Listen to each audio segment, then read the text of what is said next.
বৃন্দাবন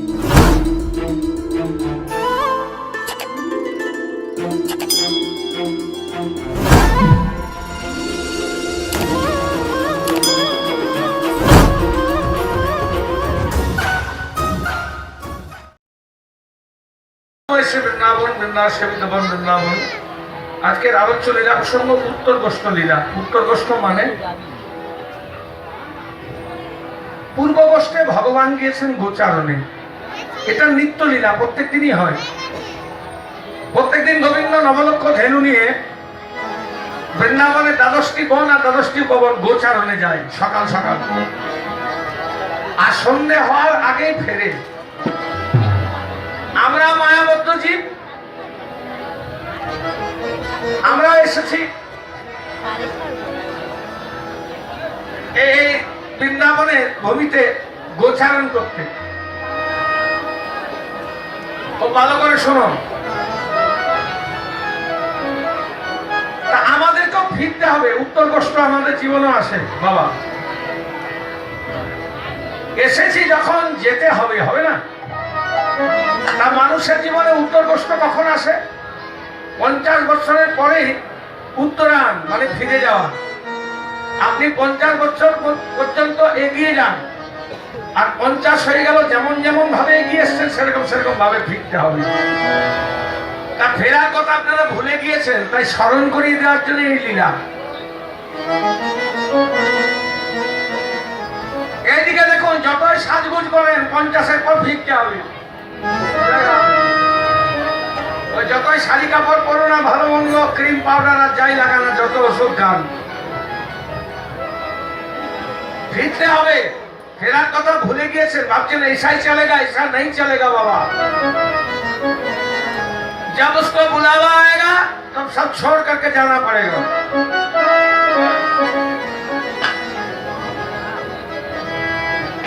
এখানে কবির দাস বলেছে, হে গোবিন্দ, আমি যখন যাব তখন তুমি এক কাজ করো, ইতনা তো করনা स्वामी,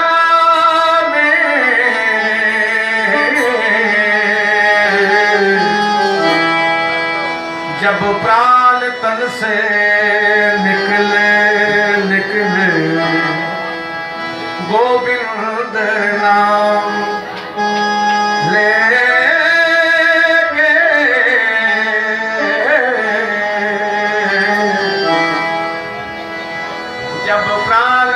से निकले निकले इतना को करना स्वामी। हे ঠাকুর, তুমি এটুকু কৃপা করে দিও, যখন তোমার আমার প্রাণ বায়ু যাবে, মানে আমাকে যখন চলে যেতে হবে, তুমি এটুকু কৃপা করে দিও, তোমার নাম করতে করতে যেন আমার প্রাণ বায়ু যায়। তাতে কি লাভ হবে না, আপনার অন্তিম সময়ে যেমন মনোভাব নিয়ে আপনার প্রাণবায়ু যাবে, আপনার সেই গতিতে জন্ম হবে। আর জায়গাটা কেমন হওয়া উচিত? হে গোবিন্দ, শ্রী গঙ্গাজি কি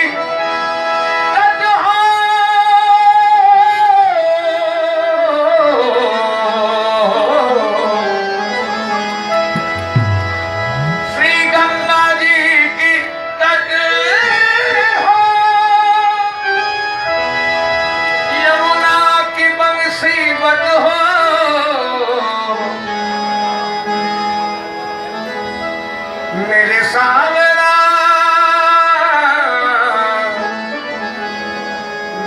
सावरा निकट हो, जब प्राण तन से निकले निकले इतना को करना स्वामी।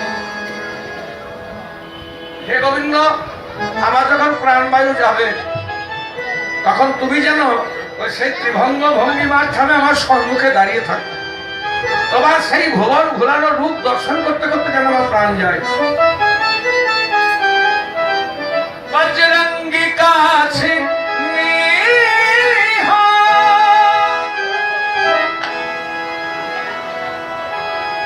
मेरे मुंह में तुलसी दल हो,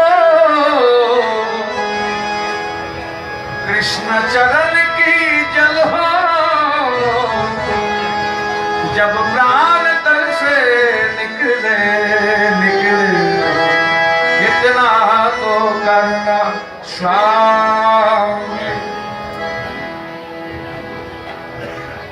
जब कंठ प्राण आए,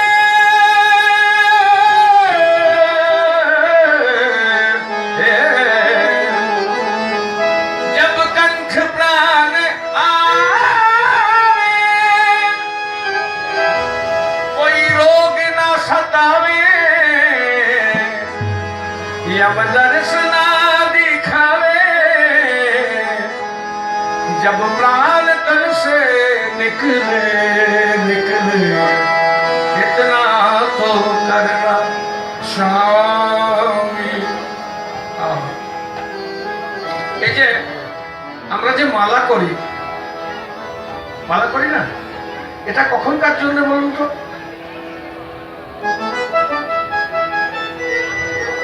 এই যে আমরা মালা করি, এটা কখনকার জন্য? শেষ সময়ের জন্য। কেন না, গোবিন্দের নাম করতে করতে যদি প্রাণবায়ু যায়, গোবিন্দের রাঙা রাঙা যুগল চরণে ঠাঁই মেলে, তা অন্তিম সময় আপনার যেমন মনোভাব থাকবে, আপনার সেই গতিতে জন্ম হবে বাবা। আমার কাছে প্রমাণ আছে। একজন গ্রামের মানুষ কোনোদিন শহর দেখে না, শহর যে কি জিনিস দেখে নাই। গ্রামের সহজ সরল মানুষ চাষবাস করে, সে তো দেখে নাই, আশেপাশে 2-10খানা গ্রামের মানুষ দেখে নাই। তা সে চাষবাস করে, চাষি মানুষ কিছু উপার্জন করে, ধরুন কলকাতা ঘুরতে এসেছে, এবার রাস্তা রাস্তায় ঘুরে বেড়াচ্ছে, বড় বড় বিল্ডিং দেখে আশ্চর্য হয়ে যাচ্ছে। আর পাতাল রেল দেখে তো আরো আশ্চর্য হয়ে যাচ্ছে।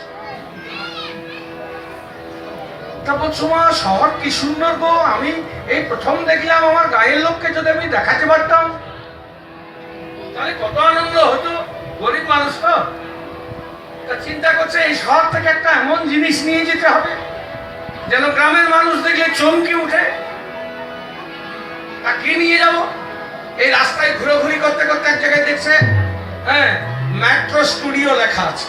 চিন্তা করছো মা, এখানে কি হয়? ভেতরে ঢুকেছে, রিসেপশনিস্ট আগে যায়, কোথায় যাবে না ভাই, এখানে কি হয়? বলে দেখতে পাচ্ছ না, স্টুডিও ছবি তোলা হয়, ছবি। সে বলছো মা, কেমন করে ছবি তোলে গো? বলে পয়সা দিলে আমি তুলে দেবো। তখন ও বলছে আমার ছবি উঠবে, বলে একদম অরিজিনালি উঠে যাবে। তা বলছে ভালোই হলো, আমি নিয়ে যেতে পারবো। বলে হ্যাঁ। মনে মনে চিন্তা করছে ভালোই হলো, আমি একটা ছবিটাতে একটা গায়ের লোককে দেখালে চমকে যাবে। তা বলে ভাই আমাকে ছবি তুলে দাও না ভাই, কেমন করে তোলা একটু শিখিয়ে দাও, আর একটা ছবি তুলে দাও। তা বলছে কিছুই না, কোনো ব্যাপার না, পর্দা নামিয়ে দেবো, তোমাকে একটু ঠিকঠাক করে দেবো, তারপর আমি স্ট্যান্ডে ক্যামেরা আছে, এখানে চলে যাবো, রেডি বলে দিলাম, নড়বে না। রেডি বলে আমি ক্লিক করবো, লাইট চলে যাবে, ছবি হয়ে যাবে। গ্রামের সহজ সরল মানুষ বলছে ভাই একটা আমার ভালো করে তুলে দেবো। ভালো করে বললে তবে না, তোমার মুখটা যেমন আছে ওই রকমই তো উঠবে। বলছে বেশ, তুলে দেয়, নামিয়ে দিয়েছে পর্দা। এবার লাইট জ্বেলে দিয়েছে, স্টুডিওতে যা হয়। এবার ওকে একটু মাথা টাথা গুলো বাঁকা টাকা ছিল, সোজা করে দিয়েছে। সোজা করে ক্যামেরাম্যান ক্যামেরার কাছে স্ট্যান্ডে এসে বলছে রেডি।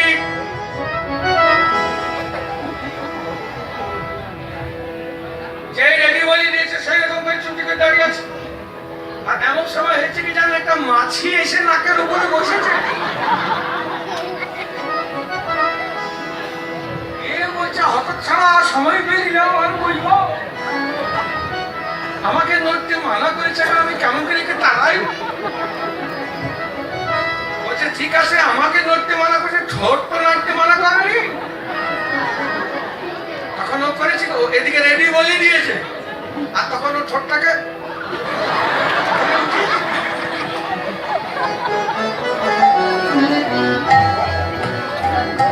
যেই ঠোঁটটাকে তুলেছে, অমনি ক্যামেরাম্যান ক্লিক করে দিয়েছে, লাইট জ্বলে উঠেছে। বলছে যা ছবি হয়ে গেছে। বলে তাহলে তো ছবি দিয়ে দাও। বলে কাল সকালে এসে নিয়ে যে ধুতে সময় লাগে। এবার সকালবেলা স্নান টান করে মাথা টাথা ঝেড়ে বেশ সেজে বুঝে ছবি নিতে দাও, হয়েছে? বলে হ্যাঁ হয়ে গেছে। ও করেছে কি, একটা খামের মধ্যে ভরে দিয়ে দিয়েছে। একদম শুয়োরের মতো হয়ে যাচ্ছে, রেগে গিয়েছে, ছুঁড়ে ফেলে দিয়েছে, আমার ছবি। তখন ক্যামেরাম্যান বলছে, বলেছিলাম না যে রেডি বলে দিলে আর নোড়া চলবে না, যেমন মুদ্রা থাকবে ওরকম ছবি আসবে। ক্যামেরা যখন ক্লিক করবো তখন বলেছিলাম নড়বে না, যেমন মুদ্রা থাকবে সেরকম ছবি। ইহ জগতে ক্যামেরাতে ক্লিক করতে গেলে যেমন মুদ্রা থাকে সেরকম যদি ছবি আসে, এই প্রাণবায়ু যখন ক্লিক করবে না, আপনার যেমন মনোভাব থাকবে সেই রকম গতিতে জন্ম হবে আপনার।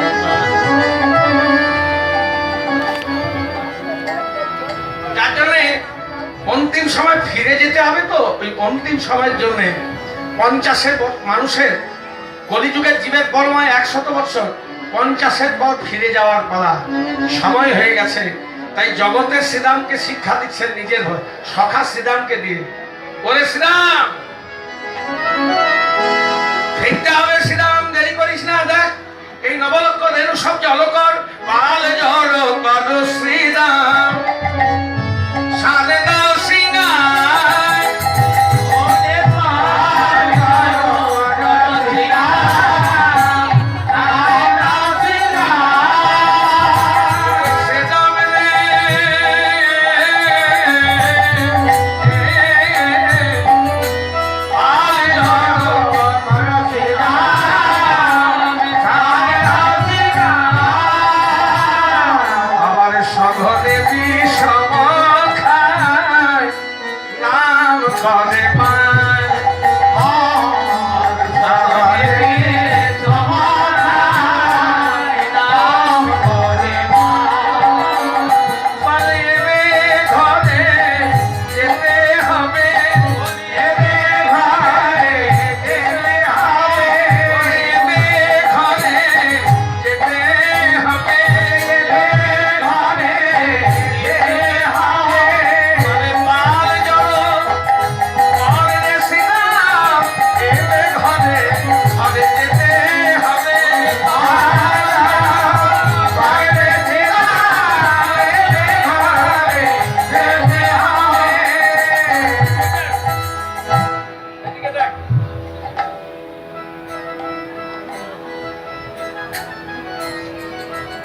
কি দেখছিস? বলে গগনে আর বেলা নাই রে, বলে গগনে আর বেলা নাই রে, আমাদের আয়ু সূর্য ডুবু ডুবু গগনে আর বেলা নাই রে, আয়ু সূর্য ডুবু ডুবু গগনে আর বেলা নাই রে, বলে আর তবে রে বেলা নাই ভাই, এবে ঘরে ঘরে যেতে হবে, আর তবে রে এবে ঘরে যেতে হবে। ওইটা কখনো বেলা নাই, ঘরে যেতে হবে। এসেছি যখন যেতে হবে বাবা, হবে না? তা ঘরে যাওয়ার কিছু প্রস্তুতি আছে, ঠিকানা জানতে হবে। এদিকে দেখুন, ঘরের ঠিকানা জানেন? ঘর কোথায়, বাড়ি কোথায়? কোথায় বাড়ি? যদি জিজ্ঞাসা করি বাড়ি কোথায়, বলুন তেলারি বার করছি, হ্যাঁ বলুন তেলারি বার করছি, এইসব বলবেন। এই দেখুন, এই নামগুলো বলবি, ঠিক বলেছেন বাবা।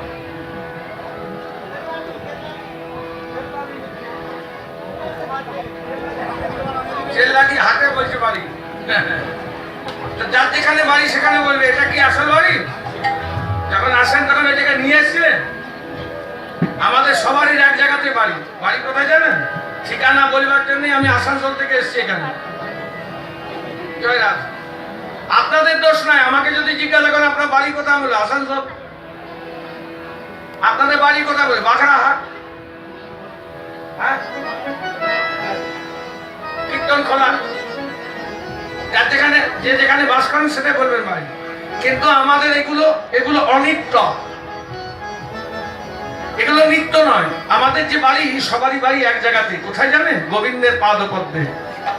ব্রহ্মার উৎপত্তি শ্রীহরির নাভি কমল থেকে, মহেশ্বরের উৎপত্তি শ্রীহরির ভুরু যুগল থেকে, আর জীবের উৎপত্তি শ্রীহরির চরণ যুগল থেকে। যত জীব আছে তাদের উৎপত্তি হচ্ছে শ্রীহরির চরণ যুগল থেকে। তাহলে বাড়ি কোথায়? শ্রীহরির চরণে। তিনি থাকেন কোথায়? গোলকে, সেখানে সর্বসুখ আছে। এইদিকে দেখুন, খুব ভালো প্রসঙ্গ চলে এসছে বলতে বলতে। শ্রীহরির চরণ যুগলে আমাদের বাড়ি, সেখানে সর্বসুখ ছিল। তা বলে সেই সুখটা বাদ দিয়ে এই মায়ার সংসারে নরক যন্ত্রণা ভোগ করতে কি মরতে এলাম? এটা তো নরক। কেউ বুকে হাত দিয়ে বলতে পারবেন আমি শান্তিতে আছি, আমি খুব সুখে আছি বলতে পারবেন? সংসার মানেই তো জ্বালা। হ্যাঁ, সংসার মানেই তো জ্বালা। তাহলে আমরা জ্বালা ভোগ করতে কি মরতে এলাম? আমাদের কিছু ঘাটতি হয়ে গেছিল। কি? এই যে আপনারা আমাকে মালাটা দিয়েছেন, আমি পরে আসি। এই মালাটার কদর আমার কাছে কতক্ষণ? যতক্ষণ ফুলগুলো সতেজ থাকবে। শুকিয়ে গেলে কি হবে? ফেলে দেবো, ঠিক তাই। যতক্ষণ আমাদের ভজনটা একদম সতেজ ছিল, ততক্ষণ গোবিন্দের পাদপদ্মে আশ্রয় ছিল। যেই ভজনে ঘাটতি হয়ে গেল, অমনি ভগবান ফেলে দিলেন। ফেলে দিলেন, নররূপ ধারণ করে ধরাধামে এলাম। কিসের জন্য? ছেলে মানুষ করার জন্য, চাকরি করার জন্য, ব্যাংক ব্যালেন্স করার জন্য, মেয়ের বিয়ে দেওয়ার জন্য, বাড়ি বানানোর জন্য। কিসের জন্য? একবারও ভেবে দেখেছেন এসছেন যে কিসের জন্য? গল্প করার জন্য? কিসের জন্য এসছেন? এখানে তো বড় বড় কথা বলছেন বাবা। যে এখান থেকে উঠে চলে যাবেন, সব ঝেড়ে দিয়ে চলে যাবেন। যাইসা কে তাইসা, আবার মায়া ঘিরে ধরবে। এখন এখানে এসছো কিসের জন্য এসছো? এইখানে মানে জগৎ সংসারে কি করতে এসছো? বাড়ি বানাতে, গাড়ি বানাতে, ছেলে মানুষ করতে, মেয়ের বিয়ে দিতে? তাহলে এ হলো হরি ভজনের দেহ। এই হরি ভজনের দেহে যদি হরি ভজনা করতে পারলেন তবে উৎকৃষ্ট জন্ম। তা নাহলে একটা পশু চেয়ে কোনো অংশে কম নয়।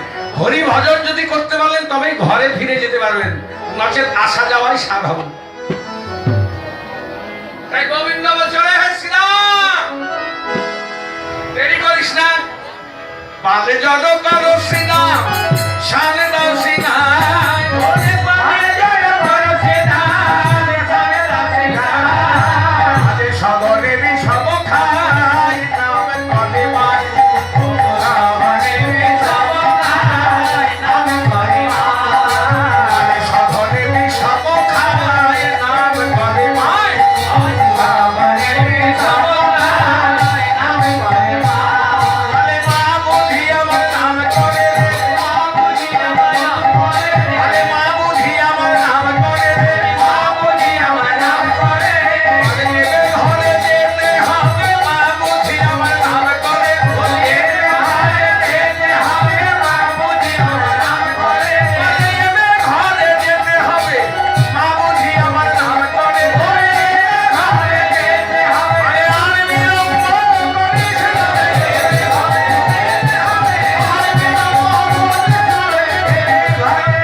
মা যদি ঘরে বসে বসে নাম করে, ছেলে বুঝতে পারবে। কি করে বোঝে?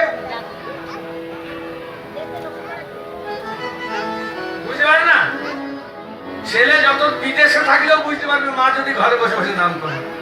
একটা লক্ষণ আছে, মা নাম করলে ছেলে বারবার করে বিষম খাবে। বিষম খাওয়া জানেন?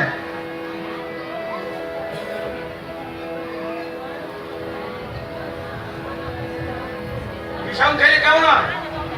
মনে প্রাণ বেরিয়ে গেল। জল খেতে খেতে বেশি লাগে, ওই শ্বাস নালীতে জল ঢুকে যাবে আর বিষম খেয়ে যাবে।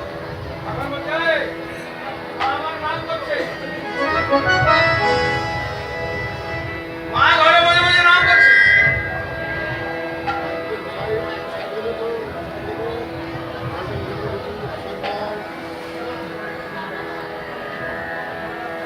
পাল জড়ো করো শ্রীরাম, শানে দাও সিনাই।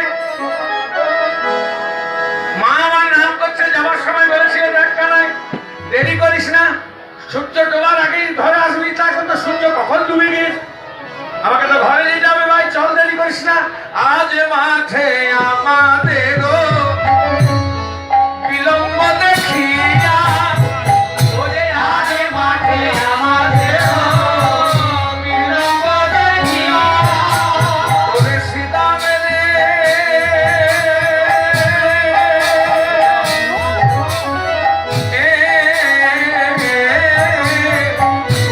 আজ মাঠে আমাদের বিলম্ব দেখিয়া, আজ মাঠে আমাদের বিলম্ব দেখিয়া, শ্রীরাম হেন বোঝে কাঁদে মাথা অথবানে চাইয়া,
শ্রীরাম বলছে কি তোর মাই কাঁদবে আর আমাদের মাগুলো কাঁদবে না? তোর মাটাই মা, খালি তুই মায়ের বড়াই করছিস কানাই। তোর মা যেমন তোকে পাঠিয়েছে আমাদেরও মা আমাদেরকে পাঠিয়েছে। তোর মা তোর কাছে যেমন আমাদের মাও আমাদের কাছে সেরকম। তোর মাটাই সাদের মা আর আমাদের মাগুলো মা না। জানি তোর মা তোকে কত ভালোবাসে, আর মায়ের বড়াই করিস না। গোবিন্দ বলছে সখা আমার মা দয়াময়ী, কৃপাময়ী, করুণাময়ী। এখন যশোদার মতো মা আছে এখন?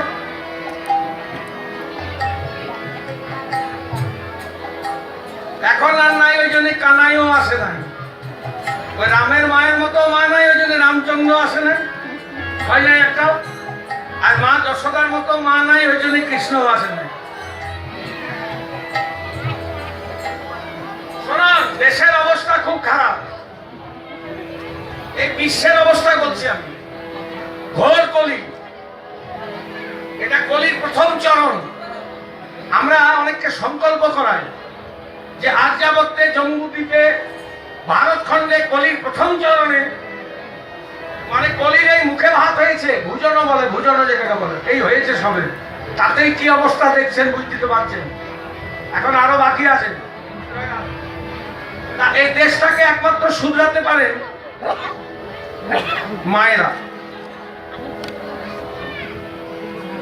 কি করে শুধরাবেন? মাতৃজঠরে যখন সন্তান আসে তখন মায়েদের যেমন মনোভাব থাকে সেরকম আর মনোভাব নিয়ে শিশু জন্মগ্রহণ করে। এখনকার দিনে মাতৃজঠরে এলো, ডাক্তারের কাছে গেল চেক আপ করাতে, ডাক্তার বলে দিল বেড রেস্ট। বেড রেস্ট মানে তখন শুয়ে শুয়ে আর কি করবে, তখন শুয়ে শুয়ে খালি।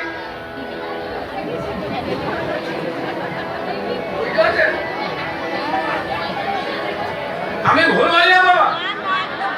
তাই ওই যে সিরিয়াল দেখছেন, ওই সিরিয়ালের সংস্কারটা শিশু পাচ্ছে। এবার জন্ম হওয়ার পরে শিশুরাও বড় হয়ে সিরিয়াল দেখা যায় মুখের মা বাবা। দেশ একদম রসাতলে চলে যাবে। তা আপনারা মায়েরা দেশকে একমাত্র শুধরাতে পারেন, সেই মা যশোদার মতো মা হতে হবে।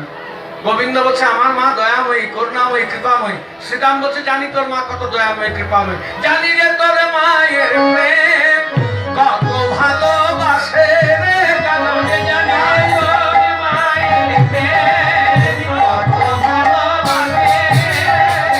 জানি রে তোর মায়ের প্রেম কত ভালোবাসে রে, কারণ জানি তোর মায়ের প্রেম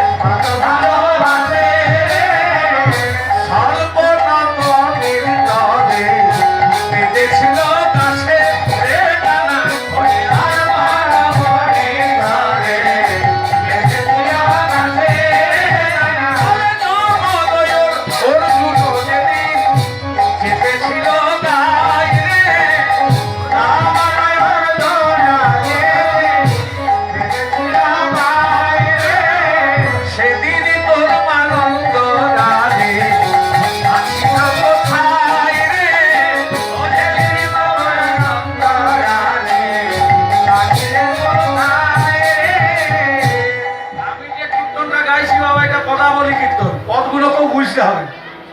অতি সহজ সরল ভাবে পদাবলীগুলো দেওয়া হচ্ছে। জানি রে তোর মায়ের প্রেম কত ভালোবাসে, স্বল্প নবনীতরে বেঁধেছিল গাছে। শ্রীরাম বলছে, নবনী একটু খাওয়ার জিনিস খেলি, কোন মা তার ছেলেকে গাছে বাঁধে রে? তোর মা তোকে বেঁধেছিল, আর মায়ের গরম করিস না।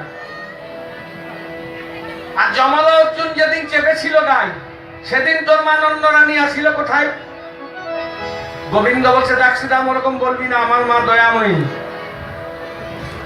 মা যদি কৃপা করে আমাকে গাছে না বাঁধতো, ধনেশ্বর কুবেরের পুত্র নলকুবের মণিগ্রীব উদ্ধার হতো। ধনেশ্বর কুবেরের দুটো পুত্র ছিল, নলকুবেরের মণিগ্রীব। দেবর্ষী নারদের অভিশাপে তাদের বৃক্ষজনি প্রাপ্ত হয়েছিল।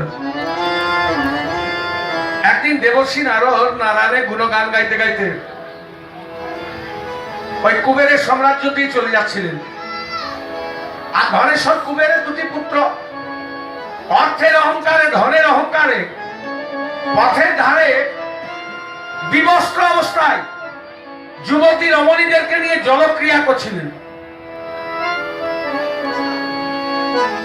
দেবর্ষী নারদ সেই পথ দিয়ে পেরিয়ে যাচ্ছেন নারায়ণের গুণগান গাইতে গাইতে। নারদকে দেখে সেই নলকুবের আর মণিগ্রীব হাসাহাসি শুরু করেছে। দেব ঋষি রে, দেখছিস দেব ঋষি হাসাহাসি। দেবর্ষী নারদ দেখে রেগে গেছে। রেগে গিয়ে সঙ্গে সঙ্গে দাঁড়িয়ে বলছে, সাবধান নলকুবের মণিগ্রীব। কমণ্ডল থেকে জল নিয়ে মন্ত্রপুত করে বলছে, তোমরা যে আমায় দেখে বিন্দু মাত্র লজ্জা বোধ করলে না, যাও। আমি দেবর্ষী নারদ, আমি তোমায় অভিশাপ দিচ্ছি, তোমার যেন বৃক্ষজনি প্রাপ্ত হয়। এবার নলকুবের আর মণিগ্রীব নিজের ভুল বুঝতে পেরেছে। বুঝতে পেরে জলাশয় থেকে উঠে নিয়ে দেবর্ষী নারদের চরণে ধরেছে। দেব ঋষি বড় অপরাধ হয়ে গেছে। আমাদের যে বৃক্ষজনি প্রাপ্ত হবে, এটা আমাদের দুঃখ নাই, উদ্ধারের উপায় কি? বলে, যাও, তোমরা যখন নিজের ভুল স্বীকার করেছ, তোমরা দুটো বৃক্ষ রূপে জন্মগ্রহণ করবে নন্দালয়ের আঙিনায়। নাম হবে যমল আর অর্জুন। মা যশোদা যেদিন কৃপা করে গোপালকে গাছে বাঁধবে, যেদিন গোবিন্দের চরণ স্পর্শ পাবে, সেদিন তোমরা উদ্ধার হয়ে যাবে। তা গোবিন্দ বলছে, হ্যাঁ রে শ্রীরাম, আমাকে মা গাছে না বাঁধলে ওরা উদ্ধার হতো? আমার মায়ের দোষ দিচ্ছিস? মা যদি গাছে না বাঁধতো, নলকুবের আর মণিগ্রীব উদ্ধার হতো? তা দেখ ভাই, মা আমার কাঁদবে। বলে, মা কাঁদানো ভালো নয় ভাই। বলে, মা কাঁদানো ভালো নয় ভাই। যার মা কাঁদে তার জগৎ কাঁদে। মা কাঁদানো ভালো নয় ভাই।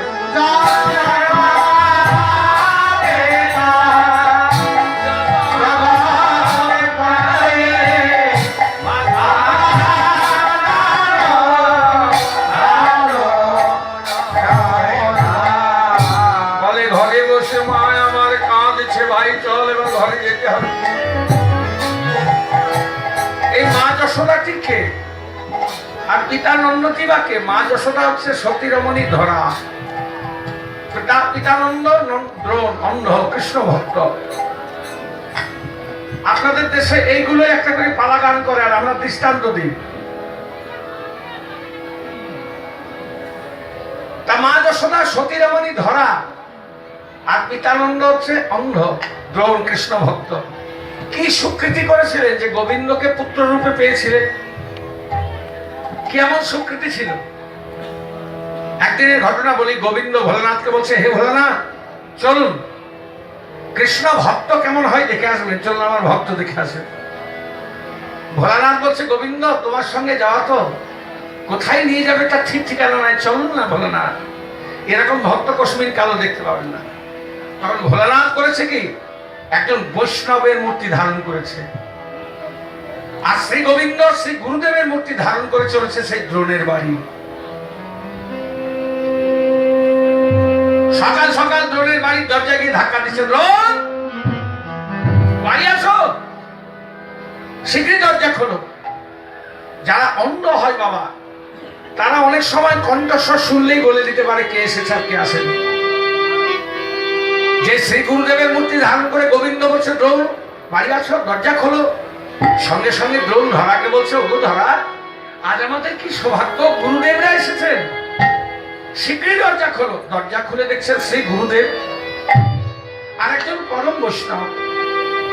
আসুন প্রভু আসুন, ভেতরে নিয়ে এসছে, বসবার আসন দিয়েছে, পা ধোয়া জল দিয়েছে। পরক্ষণে বলছে, শ্রী গুরুদেব বলছে, ওগো ধরা, আজ কিন্তু আমরা তোমার বাড়িতেই সেবা করব, কেমন? দ্রোণ বলছে, আহা ধরা, আমাদের কি সৌভাগ্য, ভাগ্য দেবতা সুপ্রসন্ন হয়েছে। ওগো ধরা, শীঘ্রই আয়োজন করো। গরিবের বাড়ি তো মা। ধরা ভেতর ঘরে গিয়ে প্রত্যেকটি মাটির পাত্রে হাত ঢুকে দেখছে, কোথাও এক দানা অন্ন পর্যন্ত নাই। ধরা কাঁদছে, হে ঠাকুর, তুমি আমায় গরিব করেছো, এতে আমার কোনো দুঃখ নাই, কিন্তু গরিব করলে কি এতই গরিব করতে হয় যে তুমি আমার কাছ থেকে কৃষ্ণ সেবা দেওয়ার অধিকারটুকু কেড়ে নিয়েছো? কি দিয়ে সেবা দেবো? শ্রী গুরুদেব বলছে, ওগো ধরা, শীঘ্রই সেবার আয়োজন করো, আমি ততক্ষণ জলাশয় থেকে স্নান করে আসি। এই গুরুদেব বলছেন, দ্রোণ বলছে, ধরা শীঘ্রই ব্যবস্থা করো। ধরা তখন কেঁদে কেঁদে এসে প্রতি দেবতার চরণে ধরে বলছে, ওগো স্বামী, কি দিয়ে সেবা দেবো? বাড়িতে তো এক দানা অন্ন পর্যন্ত নাই। বাড়িতে একটা কন্যা জন্মগ্রহণ করেছে, যার নাম দরিদ্রা। আজ কয়েক বছর থেকে দেওয়া নেওয়া সব বন্ধ হয়ে গেছে। ভিক্ষা করতে গেলেও ভিক্ষা দেয় না। একটা ঘরে এক মুঠো জোটে না, 10টা ঘরে একটু একটু করে হয়, তবে এক মুঠো হয়। হে ঠাকুর, এতই গরিব করতে হয় যে তুমি আমার কাছ থেকে শ্রী গুরুদেবের সেবা দেওয়ার অধিকারটুকু কেড়ে নিয়েছো। দ্রোণ বলছে, ধরা কেন না, আমাদের সম্বল বলতে তো আমাদের ভিক্ষার ঝুলি। আমি ততক্ষণ শ্রী গুরুদেবের কাছ থেকে কৃষ্ণ কথা ভাগবত কথা শ্রবণ করি, তুমি ততক্ষণ আশেপাশে পাড়ায় দেখে এসো, গুরু কৃপায় এক মুষ্টি জুটবে, জুটলে আমরা তা দিয়ে সেবার আয়োজন করবো। প্রতি দেবতার কথা মতো সতী রমণী ধরা ভিক্ষার ঝুলি কাঁধে নিয়ে পাড়ায় পাড়ায় কেঁদে কেঁদে বেড়াচ্ছে। তোমরা আমায় কেউ এক মুষ্টি ভিক্ষে দাও, বাড়িতে গুরুদেব উপোস করে বসে আছে, আমি সেবার জোগাড় করতে পারি নাই। এটা তো ঠাকুরেরই পরীক্ষা। কোথায় এক দানা অন্ন পর্যন্ত জুটল না। ধরা নিরাশ হয়ে ফিরে আসছে। পথে আস্তে আস্তে একটা নতুন মুদিখানার দোকান দেখলেন। চিন্তা করছে, নতুন দোকান, ধার পেলেও পেতে পারি, যাই না গিয়ে মুদিকে গিয়ে বলি। গিয়ে ধরা মুদির দোকানে এক পাশে বসে করজোড়ে হা কৃষ্ণ গোবিন্দ বলে গানে জলে। তার মুখ মুখ যেন ভেসে কিছু বলতে পারছে না মুদিকে। কিছুক্ষণ পর মুদি জিজ্ঞাসা করছে, ওগো ধরা, তুমি কাঁদছো কেন, বলাও ভালো। সঙ্গে সঙ্গে ছুটতে ছুটতে গিয়ে মুদির চরণ দুটো জড়িয়ে ধরেছে। পরে মুদি, বড় বিপদে পড়েছি, বাড়িতে গুরুদেব উপোস করে বসে আছে, আমি সেবার জোগাড় করতে পারি না, করতে পারি না। ওরে মুদি, তুই আমায় কিছু ধার দে, ধার দে। কথা দিলাম না খেতে পেয়ে মরে যাই, মরে যাব, কিন্তু তোর ধার আমি তিল তিল করে শোধ করে দিলাম। মুদি বলছে, ধার? দোকানে ঢোকার আগে দেখোনি দরজায় কি লেখা আছে? ধারে বিক্রয় নাই। যা যাও, হবে না। বলে, মুদি তুই আমায় ফিরাই দিস না, কথা দিলাম। না খেতে পেয়ে মরে যাবো, কিন্তু তোর ধার আমি তিল তিল করে শোধ করে দিয়ে যাবো। বার করে যখন ধরা বলছে, তখন মোদি বলছে, শোনো, একটা শর্ত আমি ধার দিতে পারি। কি শর্ত? না, তুমি যদি আমার কাছে কিছু বন্ধক রাখতে পারো। ধরা বলছে, বন্ধক? তুই জানিস না মোদি, বাড়িতে কত মাটির পাত্র ছাড়া কিছু নাই। বলছে, তোমার কাছে আছে? কি আছে বল, আমি এক্ষুনি তোকে দেবো। তুমি যদি তোমার এই বাম মানে এই বাম স্তনটি কর্তন করে কেটে তুমি আমার কাছে বন্ধক রাখতে পারো, তার বিনিময়ে তুমি আমার কাছে যা চাইবে আমি তাই দেব। কই দাও? সত্যি রমণী তো? অত জোরে কাঁদছো কেন? দাও। ধরা বলছে, মোদি, এ তো সামান্য ব্যাপার, তবে এ দেহ তো আমার দেহ নয়। আমার যেদিন বিবাহ হয়েছে সেদিন দেহ মন প্রাণ সব আমি আমার পতিদেবতার চরণে সমর্পণ করেছি। একটু দাঁড়ায়, আমি আমার পতিদেবতার অনুমতি নিয়ে আসি। বলে, হ্যাঁ, শীঘ্রই এসো, দেরি করলে হবে না। ধরা ছুটোছুটি করতে করতে নিজ গৃহে গেছে। দ্রোণ পায়ের শব্দ পেয়ে বলছে, পেয়েছ? না গো স্বামী, পাইনি। কি হবে ধরা? দ্রোণ কাঁদছে। বলে, ও স্বামী, পাইনি, তবে তুমি কেঁদো না, আমি একটা ব্যবস্থা করে এসেছি। কি ব্যবস্থা? পাড়ায় ঘুরলাম, কোথাও এক দানা অন্ন পেলাম না। নিরাশ হয়ে যখন ফিরে আসছিলাম, ফাঁকা মাঠে একটা নতুন মুদিখানার দোকান দেখলাম। মোদির কাছে ধার চাইলাম, দিল না। মোদি বলল, তার কাছে যদি কিছু বন্ধক রাখতে পারি, তার বিনিময়ে আমি যা চাইবো তাই দেবে। বন্ধক? কি বন্ধক দেবে ধরা? বাড়িতে তো কয়েকটা মাটির পাত্র ছাড়া কিছু নাই। বলো, গো স্বামী, মোদি বলল, যদি আমি আমার এই বাম পয়ধর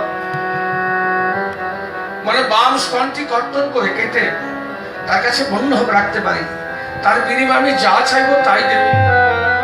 তুমি আমি বাধা দেও না, তুমি আমি অনুমতি দাও।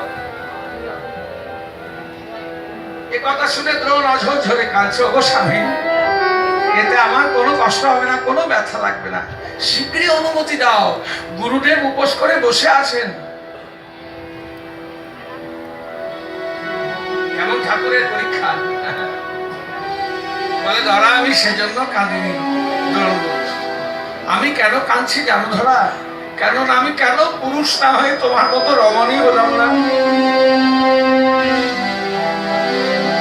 আমি যদি পুরুষ না হয়ে তোমার মতো রমণী হতাম, তোমার দেহের যেমন একটি অঙ্গ কৃষ্ণ সেবাই লাগছে, আমারও তো দেহের একটি অঙ্গ কৃষ্ণ সেবাই লাগছে। আমি কেন কৃষ্ণ সেবা লাগিলাম না গো?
করতে যেন ভুলো না।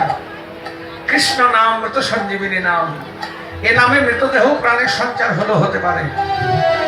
যাও ধরা, আমি তোমায় অনুমতি দিলাম। ধরা ছুটোছুটি করতে করতে মুদির কাছে গিয়েছে। কই মুদিতে ছুরিদার পাত্র দেয়। মুদি চিন্তা করছে নিজের পয়ধরকে কর্তন করতে পারে।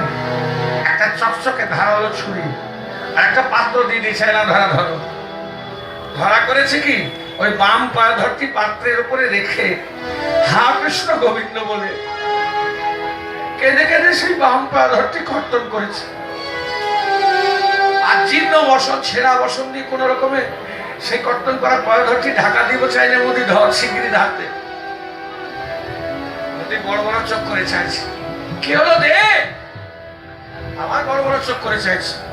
দিচ্ছিস না কেন? দে মোদি, বাড়িতে গুরুদেব উপোস করে বসে আছে। বলা ভালো, বড় বড় চোখ করে বসে। যাও ধারা, আমি তোমায় কিচ্ছু দেবো না। আশার খেয়ে ধরা মাটিতে পড়েছে। কেন দিবি না? তুই যা চাইলে আমি তাই দিলাম বলে না। তুমি আমার কথা রাখনি। কি কথা রাখিনি বল? আমি না বলেছিলাম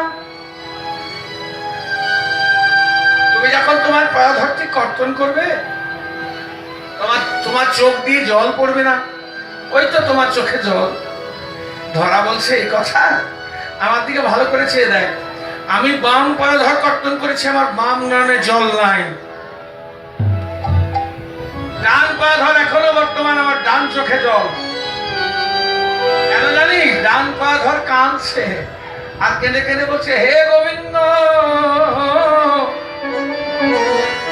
আমরা একই অঙ্গে বসত করে ও কৃষ্ণ সেবাই লাগলো, কিন্তু আমি কেন কৃষ্ণ সেবাই ও গো লাগিলাম না গো।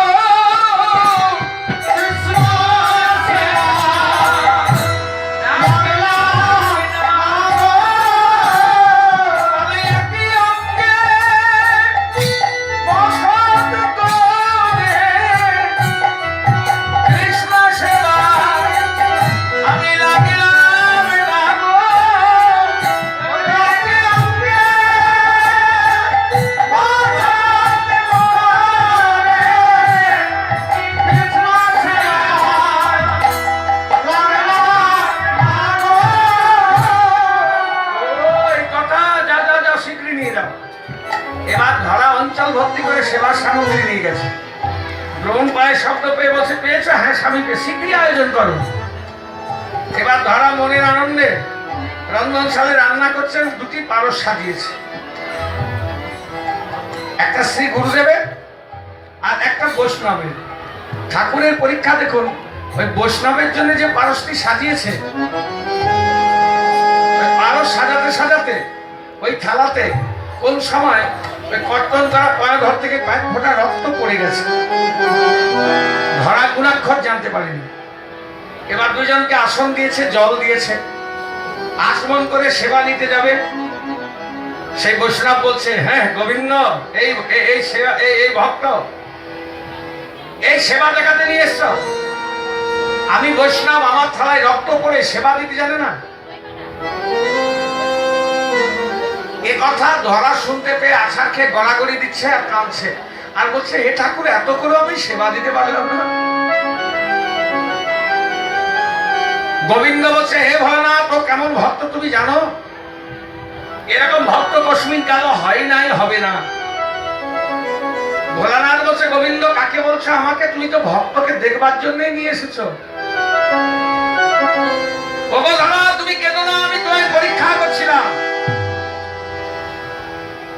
ভোলানাথ বলছে, হে গোবিন্দ, ওই যে নতুন মুদিখানার দোকান, ওই মুদি সেজে বসেছিলাম আমি গোবিন্দ।